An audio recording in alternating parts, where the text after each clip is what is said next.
AI coding tools didn't make developers tired from coding faster. They got tired from finally being able to build everything they wanted and realizing they wanted too much. Ars Technica just published a piece called 10 Things I Learned from Burning Myself Out with AI Coding Agents.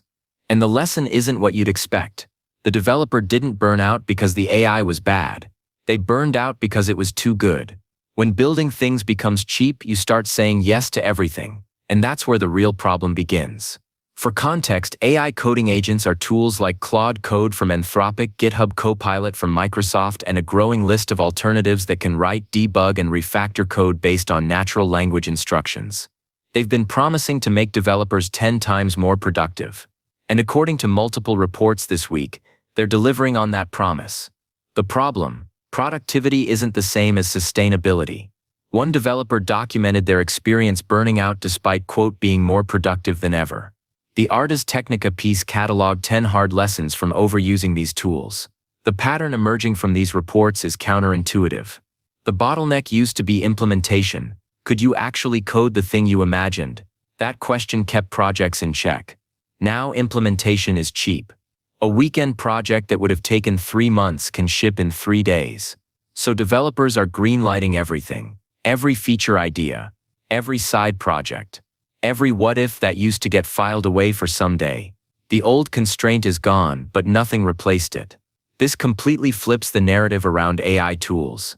The pitch has always been AI saves time. Work less, accomplish more. But these reports suggest something different. AI doesn't save time. It reveals what you actually want to build. And for a lot of developers, the answer is everything.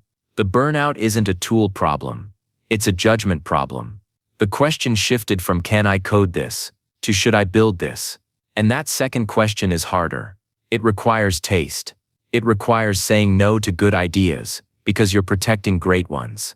The developers who figure this out will thrive. They'll use AI as a taste amplifier, not just a productivity hack.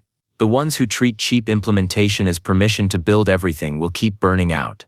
Because the limiting factor was never typing speed. It was always discernment. Pay attention to how the conversation around AI coding tools evolves over the next few months. Right now, the marketing is all about speed and productivity metrics.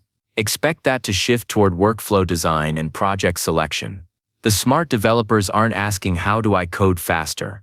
They're asking what's actually worth building. That's the skill that separates sustainable AI-augmented work from the burnout cycle. The tools will keep getting better. The question is whether the humans using them will develop the judgment to match. The tools changed. The bottleneck moved. Now it's on us to figure out what that means. We cover this stuff every week, breaking down what's actually happening in AI and tech, cutting through the hype to find the signal. Subscribe if you want to stay ahead of it. See you in the next one.